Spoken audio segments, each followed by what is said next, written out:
வணக்கம். எனது பேர் ராம்குமார். நான் இந்தியன் பப்ளிக் ஸ்கூலில் வேலை பார்க்குறேன். ஸோ எங்கள் பள்ளி மாணவர்கள் வந்து இந்த ஸ்டால் ஆர்கனைஸ் பண்ணியிருக்காங்க. இந்த யங் வேர்ல்டு மார்க்கெட் அப்படிங்கிற ஸ்டால் பார்த்தீங்கன்னா நிறைய வந்து குழந்தைகளோட அறிவுத்திறனை தூண்டக்கூடிய வகைகள்லையும் நிறைய ஃபன் கேம்ஸு, நிறைய ஃபுட் ஐட்டம்ஸ், எங்கள் மாணவர்களே கைப்பட செஞ்ச நிறைய உணவுப் பொருட்கள் எல்லாம் இங்கே சேல் பண்ணிட்டு இருக்காங்க.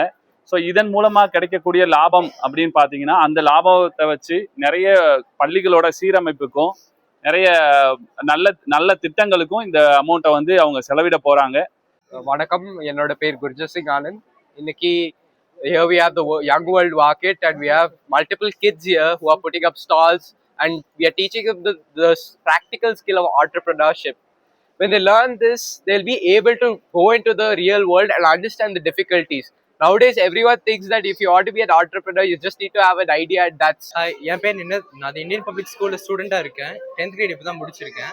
இங்கே இப்போ நம்ம யங் வேர்ல்ட் மார்க்கெட்டில் நம்மள மாதிரி ஸ்டூடெண்ட்ஸ், ஸ்கூலில் படிக்கிற எல்லா ஸ்டூடெண்ட்ஸ்க்கு ஒரு பிஸ்னஸ் மேன் ஆருக்கு என்னென்ன குவான்டிட்டிஸ் தேவை, எப்படி பேசணும், எப்படி பழகணும், எப்படி சேல்ஸ் பண்ணணும், சேல்ஸ் அப்ரோச், சேல்ஸ் மெத்தட், நீங்கள் எல்லாம் நமக்கு வந்து எக்ஸ்போஷர் இன்க்ரீஸ் பண்ணி சொல்லி கொடுக்குறாங்க.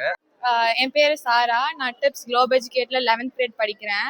நான் இன்னைக்கு வந்து ஒரு பேக்கிங் ஸ்டால் வச்சுருக்கேன். இங்கே அரௌண்ட் 500 பீப்புள் வருவாங்கன்னு எக்ஸ்பெக்ட் பண்ணுறேன். அண்ட் நான் ஒரு 10 to 30% ப்ராஃபிட் வந்து ஏர்ன் பண்ணலாம்னு நினைக்கிறேன். ஸோ இது எனக்கு ஒரு நல்ல opportunity to earn money. It's a really nice opportunity, so everyone should come visit. Thank you.